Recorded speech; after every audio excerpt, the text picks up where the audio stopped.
Now, when we chopped up domains using discrete cosine or sine transform, or FFTs, we took a domain and we chopped it up evenly, right?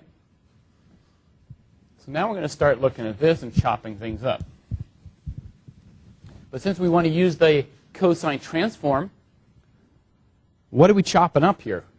We're actually going to start chopping up x, but really, since we're doing the computation with the theta variable, we're chopping up theta evenly. Now, if you chop up theta evenly, it's different than chopping up x evenly. I'll draw a picture here.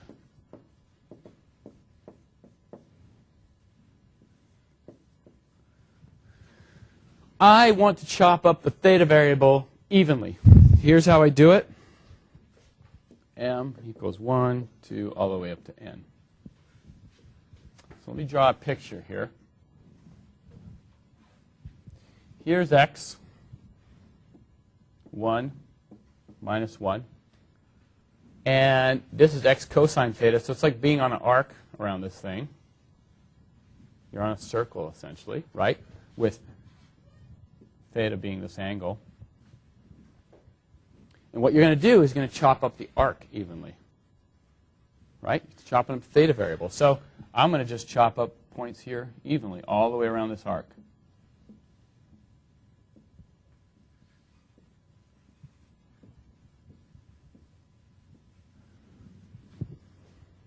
Evenly spaced. That's simple d theta. By the way, what does that imply for our dx's?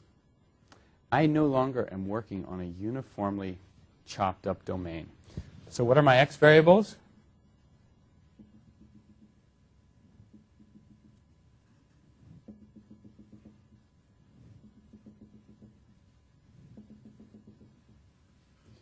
I'll just do that half. Notice what happens. My dx in here, much bigger than my dx over here. And in fact, I have a clustering of points on the boundary. So when you work with the Chebychev polynomial, you automatically going to have this clustering of points on the boundary. Now, here's the good news and the bad news all together.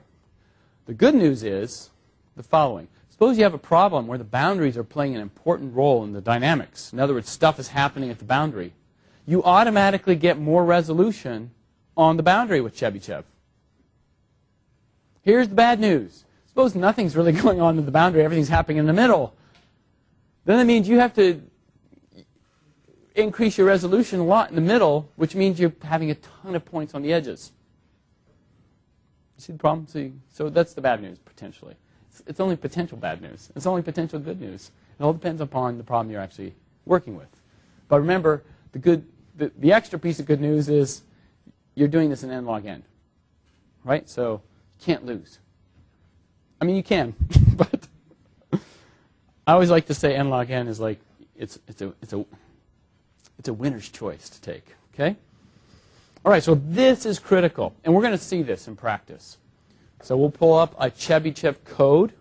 We'll do it in class. We'll use this idea here, and you'll see what happens to the boundary. And in your homework 5 that I gave you, right? Yeah, homework 5 has you working with this Chebychev polynomial. And then you're going to, I have this statement in there. Be sure to rescale and make sure that you do things right, because a lot of times people forget that they're working on when you go plotting, you can't plot on a evenly spaced domain. You have to plot. Remember that you're doing clumping. Okay? So that's something we have to think about. Okay, so these are just kind of facts about the problem I'm throwing out today, sort of get you familiar with Chebychev, right? So now Chebychev has this connection. It's fast. It's a FFT-based routine, really, in the end, because of the connection to the cosine transform. So you not only get spectral accuracy, you get n log n speed. Okay? But cost of it, you're working now on a domain that is not uniform, not uniformly spaced. There it is. Okay? So you pay that price. What? Yeah. Yeah. So this formula for the x of n, does that include the endpoints, that cosine thing? Do they yes, this goes all the way to 2 pi. Here, so unlike unlike when you do the fast Fourier transform and you throw out the last point because it's the same as the first, that's no longer true in the DCT or DST. So discrete sine and cosine transform no longer have that point the same as the first. It's actually you have to go to that last boundary point. And the x is inside the bracket cosine, right? It's one Yes. times x, take Yeah. cosine of all that. Mm-hmm. You take the cosine to that as well. Is that whole schmear in Yeah. So all this is bracket there. Yeah. Okay. Couple last observations, most relevant to us, which is what I'm really interested in is what happens if I take some operator and operate on f. In particular, what I'm really interested in is how do derivatives change, or what happens to derivatives under this Chebychev idea. Why am I interested in this? By the way, we were very interested in this in the context of Fourier. In particular, we had this beautiful result. And you're never going to get a result this nice ever in your life again, by the way. Things just don't work that nicely all the time. Right? Here is how derivatives relate. This is, awesome. That thing's great. And it's so simple and it's nice, and that's the only place where it's that simple and that nice. Okay? But we want the same kind of thing here, which is what I want to do is I have a differential equation or a PDE, and I want to say I got to take derivatives using this Chebychev polynomial. I have an expansion of this function f of x, right, which looks like this. The question is, what happens, and how do I compute, for instance, a derivative? Okay, so in fact, what I really want to know is the following. If I operate on this function f with some operator, I can think about it again. It's another expansion in terms of the Chebychev polynomials. And the question then really is, what is the relationship between the b of n and the a of n? Okay? In the Fourier transform, the connection was just you put an ik in front. That's how they connected. Here, it's going to be more complicated. But still, you can compute these things. So let me tell you the most important one. Suppose that L is a derivative. So in other words, what this is going to compute here is f prime.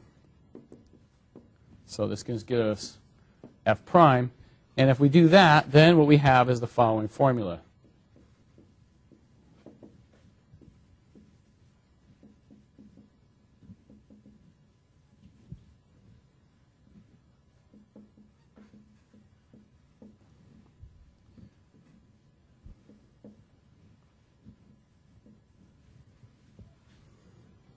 So you take your a's, some coefficients p, here, which is p, you sum up, and your coefficients a, put a factor of 2 in front, and you sum up over these things. And I have here that, for instance, let me get this right.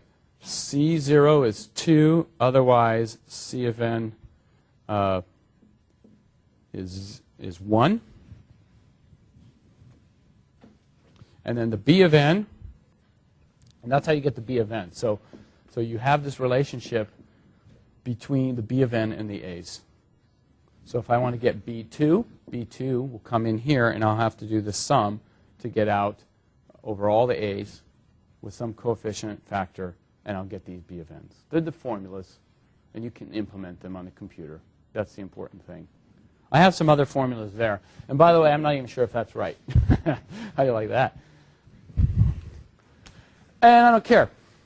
Here's why. Because we're going to write a code. We're going to just develop it in class. And the point is, what I'm trying to illustrate, and maybe not even that effectively, is that when you have your a of n's, there is a connection between the a of n's to the b of n's when you operate on this thing. So it's like a matrix operation to tell you, how do I get now the derivatives? Well, if I have this function and I have the a of k's, it tells me how I can get the b of n's to evaluate the derivative. And I'm going to basically generate a matrix that does this for you. Okay? So that's the big deal with this picture here. So you see this? That's not as pretty as that. Okay? Unless you have a warped sense of prettiness. But that is just, that's that. Okay?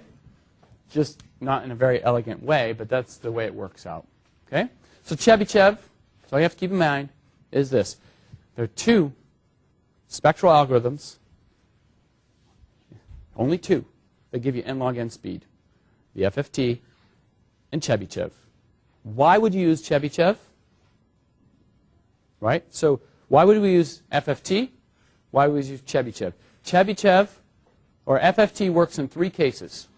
Periodic domain, pin domain, no flux. Chebychev actually has a little bit higher level of, we can play around with the boundaries, by the way. We'll talk about it later. But Chebychev allows you a little bit more flexibility in what you can do with the boundaries. And that's why you might use it. It's for a finite box, and you can get a little bit more flexibility in boundary conditions. The one thing I want to point out is the following. Okay, so I'm going to make this analogy later about picking techniques. What your objective is to pick the fastest, most accurate technique possible. And there is an Achilles heel to using spectral methods. The Achilles heel is the boundary conditions. When you use these special functions to do the spectral transform, you have limited yourself to a very small boundary condition set.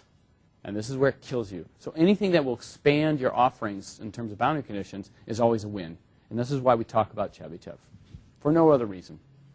Okay? So we'll go into detail more about that later.